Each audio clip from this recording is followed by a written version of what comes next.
শীতকালে রেফ্রিজারেটর বা ফ্রিজ এইভাবে চালান। প্রচুর বিদ্যুৎ সাশ্রয়ের সঙ্গে বাড়বে ফ্রিজের আয়ু। চলুন জানবো এই বিষয়ে বিস্তারিত। তাই অবশ্যই ভিডিওটি দেখুন সম্পূর্ণ, স্কিপ না করে শেষ পর্যন্ত।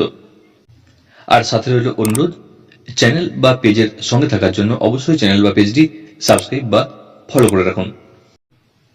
শীতকালে ফ্রিজের তাপমাত্রা সঠিকভাবে নিয়ন্ত্রণ করা খুবই গুরুত্বপূর্ণ।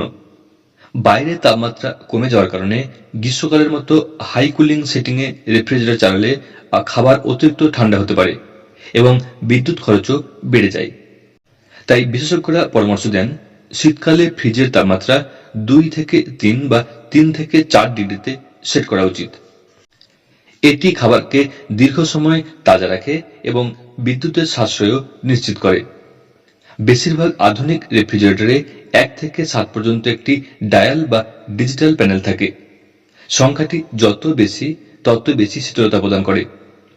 গ্রীষ্মে সাধারণত 4 থেকে 5 নম্বর সেট করা হয়, কিন্তু শীতকালে 2 বা 3 নম্বর ব্যবহার করাই উপযুক্ত।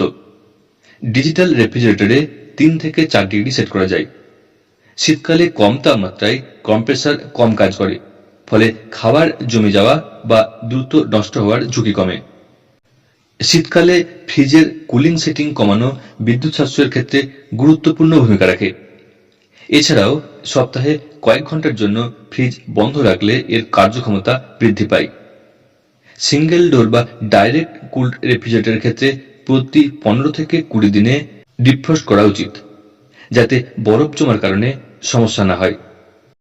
বিশেষজ্ঞরা আরো বলেন, শীতকালে সামান্য কিছু বিষয়ের বদল ফ্রিজের আয়ু বাড়াতে সাহায্য করে। কম কুলিং সেটিং ব্যবহার, মাঝে মাঝে ফ্রিজ বন্ধ রাখা এবং নিয়মিত ডিফ্রস্ট করা ফ্রিজের আয়ু বাড়ায়। শীতকালে এই সহজ বিষয়গুলির প্রতি নজর দিলে খাবার তাজা থাকে, বিদ্যুতের সাশ্রয় হয় এবং ফ্রিজের কার্যক্ষমতাও বেড়ে যায়।